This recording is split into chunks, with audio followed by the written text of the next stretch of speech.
Today, we're going to redesign an average studio apartment that's 425 square feet in New York City, which is the place where I was born and raised. After going through Zillow, which I'm oddly addicted to doing on a daily basis, I found what I would consider a standard studio to the east of Central Park. What's cool about these listings is that some of them include a floor plan like this one to give you a better idea of the size and layout. Most people can't read a floor plan, so using my power as an architect, I transformed it into a 3D model, and I'll walk you through what the current apartment looks like. Starting at the entrance, there's a dining area and foyer, which is just a fancy word for entrance hallway. It's a lot smaller than you might think, which you can see in this photo. The glass that you see to the left is a wall and a closet, which you can see better in this other photo. There's also a closet to the right side of the glass one. Behind all these closets is a tiny kitchen. Now don't let the photo fool you because they must have used an ultra-wide lens to get it to look this way. This is the actual size of the kitchen.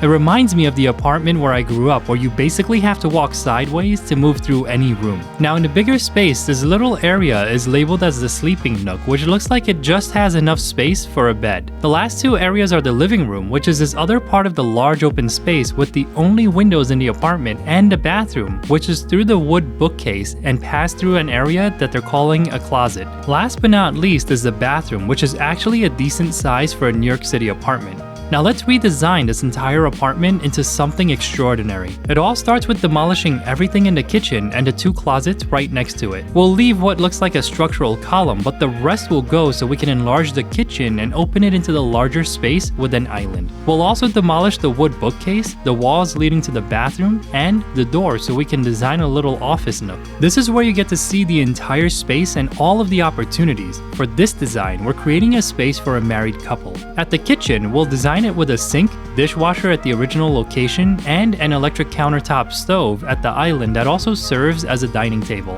At the foyer, we'll build out a storage closet to the right of the entrance for coats and other things. This basically moves the old two closets into a better location. At the living room, we'll build an entertainment center with cabinets on the top and bottom so there's enough storage in the apartment, because you could never have enough storage in New York City. At the bedroom, we'll build a wall with an opening at the center where we'll install sliding barn doors with frosted glass panels for privacy. The bed will go on the left, and at the opposite side of the room, we'll have a built-in cabinet with an area for a TV. For the bathroom, we're going to gut it and put a nice walk-in shower, new vanity sink, and backlit mirror, and a toilet with a built-in bidet. We'll also move the door so you can enter from the living room area, and we'll transform the old closet space by the bedroom into an office nook.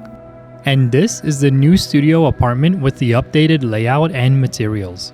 As soon as we enter, there's a beautiful view through the entire apartment and out of all the windows in the bedroom that has a modern double barn door system with frosted glass that lets in natural light while shutting the room off for privacy. On one side of the entrance, there's a coat and storage closet, and on the other, there's a galley-style kitchen with a large counter where 4 people can sit together for a meal. Whenever I have time, I love cooking meals and enjoying them with my wife, so it's important to have a large countertop and a full-size stove, which is something that a lot of New York City studio apartments don't offer. To create this space for something like this, there isn't an official dining area, but there are 4 chairs at the island where people can sit and eat. Compared to other studio apartments, the kitchen has a lot of storage in the cabinets along the wall and beneath the countertop. This is where you can store all of the typical kitchenware, tools, and cleaning supplies. Next to the kitchen is the living room, which has a comfortable sectional sofa facing towards a built-in cabinet and wall-mounted television. Just like the kitchen, it's important to have plenty of storage in a studio apartment, which is why there are so many cabinets around the television, including upper cabinets that might need a step stool to reach. This is where you can store seasonal clothes, extra towels, pillows, or general supplies like paper towels.